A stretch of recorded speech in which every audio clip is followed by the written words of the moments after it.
Welcome students to the chapter Some Basic Concepts of Chemistry. Last ভিডিওতে আমরা discuss করেছিলাম about fundamental quantities. এই ভিডিওতে আমরা চারটে ফ্যাক্টর ডিসকাস করব: mass, weight, volume, density and temperature. এবার গল্পটা হচ্ছে এই ভিডিওটাকে আমরা ডিজাইন করেছি ফর সায়েন্টিফিক নোটেশনস।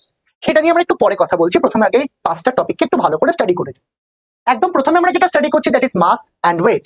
মাস মানে কোনো একটা সাবস্টেন্সের মধ্যে যতটা অ্যামাউন্ট অফ ম্যাটার প্রেজেন্ট থাকে, আর ওয়েট মানে হচ্ছে কোনো একটা সাবস্টেন্সকে গ্র্যাভিটি কতটা নিজের দিকে টানছে, এটাকে বলা হচ্ছে ওয়েট। মাস আর ওয়েট কিন্তু একই জিনিস নয়। এবার গল্পটা হচ্ছে মাস মানে হচ্ছে কোনো একটা সাবস্টেন্সের জন্য সেটা কিন্তু অলওয়েজ কনস্ট্যান্ট। যেমন আমি কোনো একটা মাস, যদি আমার নিজের মাস আমি আর্থ সারফেসের উপর দেখি, mass on earth surface, mass on moon, দুটোই কিন্তু সেম থাকছে।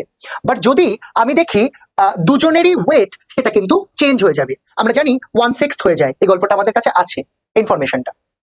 সেটা গেল মাসের গল্প। এবার গল্পটা হচ্ছে আমি যদি মাসের ইউনিট দেখতে চাই, সেটা অলওয়েজ হবে কিলোগ্রাম। এসআই ইউনিট হয়ে যাবে কিলোগ্রাম, আর এটাকে আমরা 1000 গ্রাম, ওটাকে আমরা কিলোগ্রাম হিসেবে এক্সপ্রেস করছি। এবার আমরা দেখবো what is called volume. Volume কিন্তু